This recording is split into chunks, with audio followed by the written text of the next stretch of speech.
Hi there, welcome to the archives. Oh, the name's on. Hi. Hey. Okay, so this episode is called Mental Health Awareness Month. Let's talk personal responsibility and accountability. So this follows from the previous blog post called Mental Health Awareness Month. Let's talk stigma and discrimination. If you also missed part one, check it out. It's called Mental Health Awareness Month. Let's talk suicide rates. So this is part 3 of the series. Obviously, the YouTube and SoundCloud audio is available, and you can also read the transcript on my website. So obviously, the topic of suicide enrages me because the statistics are gruesome. The last blog post externalized blame and asked us all, as individuals and larger systems alike, to consider our apathy and complacency with regard to death by suicide. Unpopular opinion, I know. I will forever look at both in all directions because we have to learn to juggle multiple things at the same time. To be clear, blaming individuals is not the same thing as blaming, for instance, the state, politicians, policy makers, lawmakers. Two different things. The power differentials are not lost on me. My point, however, is that by the time we've solved, if we ever do solve it, the structural and the systemic issues, we can't then realize that we've internalized it too, and now we're doing the work to revitalize and uphold it. So it's individuals that built and created these systems that we cannot escape. Laws and policies are written and enacted by people. Stereotypes didn't just emerge, they were purposefully engineered. They built it in such a way that it operates with or without them. Yeah, that's true. But the two work in tandem with one another. So let the status quo go. Let the state in your head go. The state in your head that comes from Angela Davis. Just let it all go because it's not going to save you. We can't keep stigmatizing and discriminating against those who are already in agonizing emotional and physical pain and or dealing with illnesses that make their brains think that killing themselves is preferable. It never is.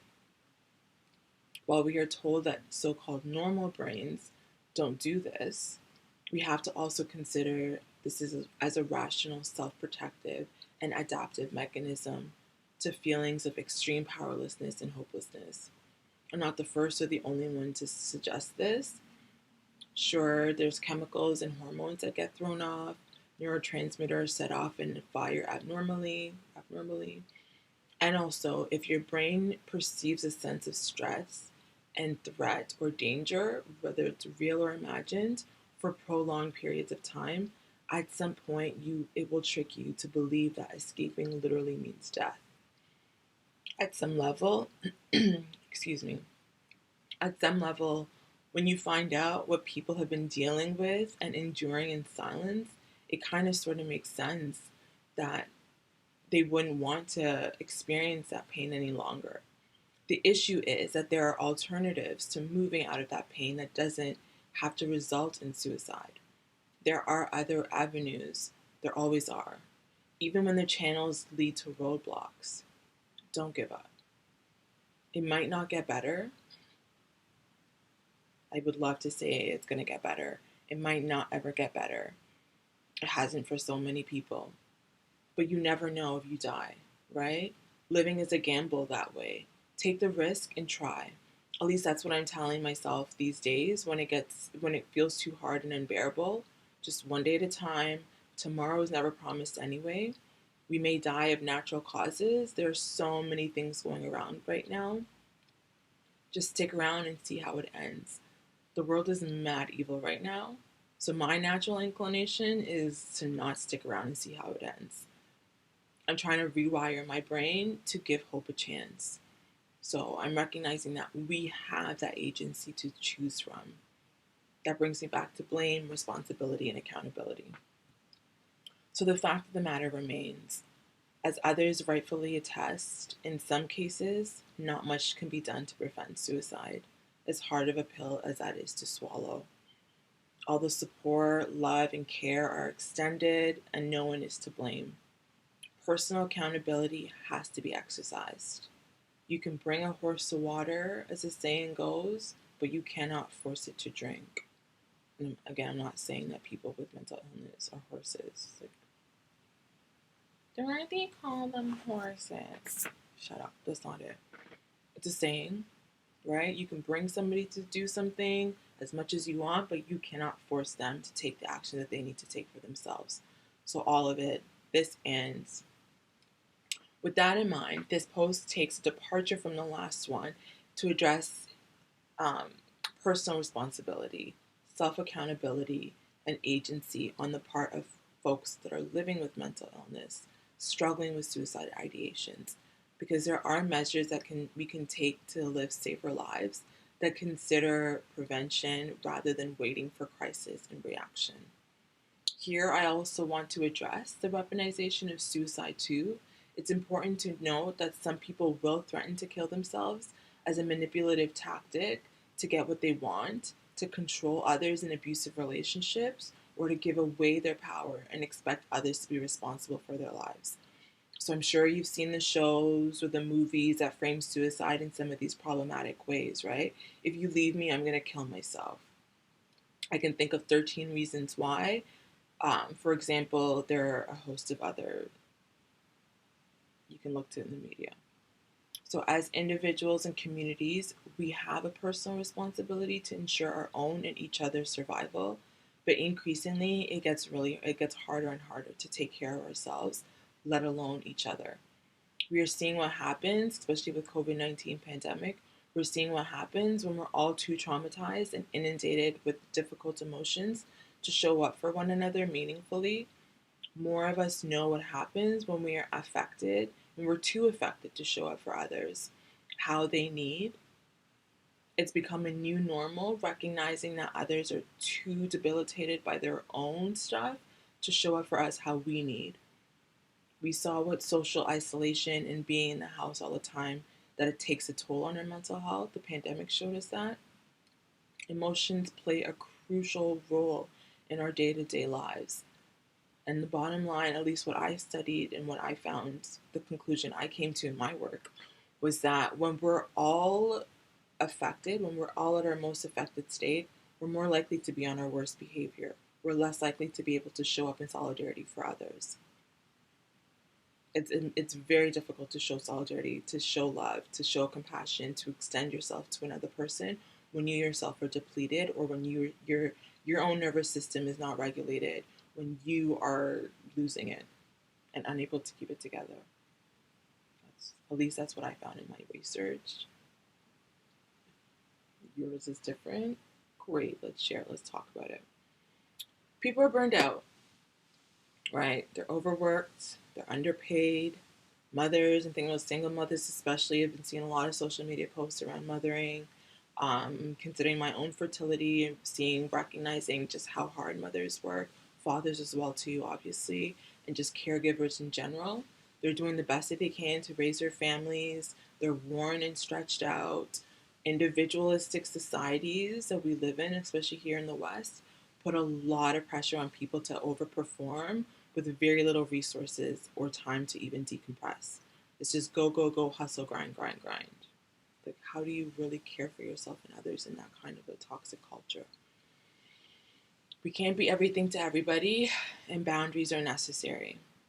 Some people struggling with mental illness can overburden their loved ones. Again, as tough as a pill as that is to swallow, right? It's true that caretaking is never easy, especially when people are sick.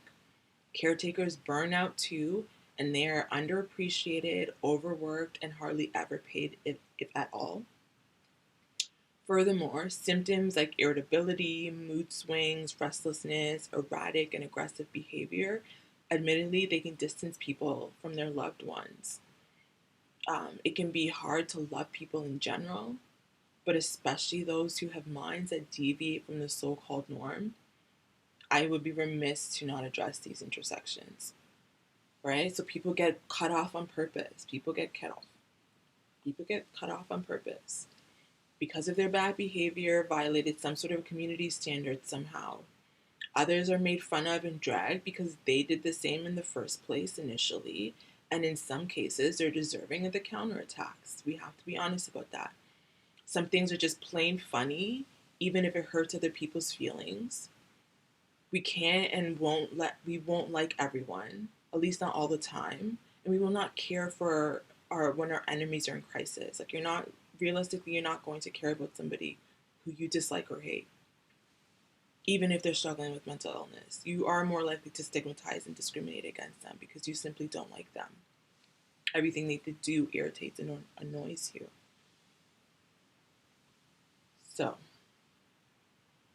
forcing relationships is counterintuitive to creating healthy communities, right? You can't force people to like or love each other. That's not how it works.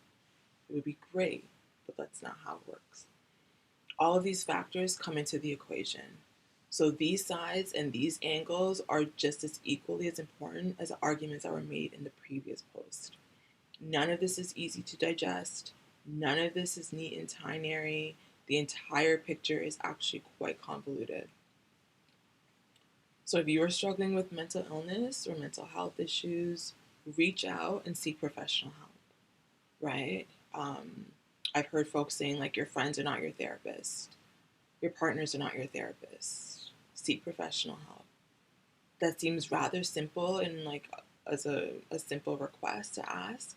And also, as was discussed in the previous post, some people will suffer in silence and isolation, which I have and still do at times, currently. There are reasons, including finances and unaffordability. We know universal healthcare is not a reality for most, and that therapy is costly and not always covered by insurance, nor are some medications in some contexts.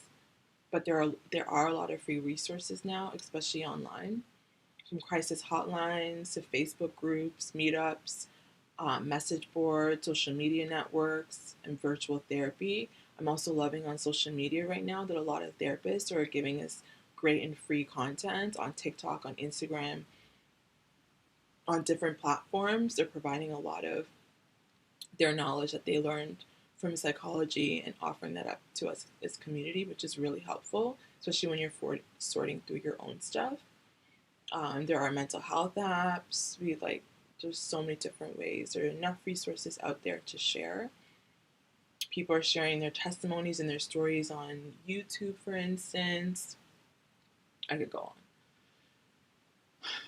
on. Podcasts, friendships, relationships, community. We have to want to live and to fight to ensure our own safety and survival, even when it gets tough. We have to admit when we are unhinged and venturing towards crisis. They say people can't read minds, so speak up. Closed mouths don't get fed. It's a different issue if you do speak up and people ignore you, as tends to be the case with me. It's vulnerable to ask for help. It is especially vulnerable after asking the wrong people for help and they don't help you. Agency, at the end of the day, is still our birthright. Personal responsibility is our own. So the next post, will be the last and the final post in this series, and I wanted to address some of the solutions and alternative ways forward. I myself have to look to others for this because it really can feel like there are no alternatives at times. I'll share 5 to 6 tips for alternatives to suicide. And yeah, until then, please feel free to like, subscribe, and share. I'm not mad at you as much as I was in the past post. Still don't care as much, but I mean, again, it would be great if you like, subscribe, or share. These are difficult conversations, so thank you for listening, and until next time, in solidarity.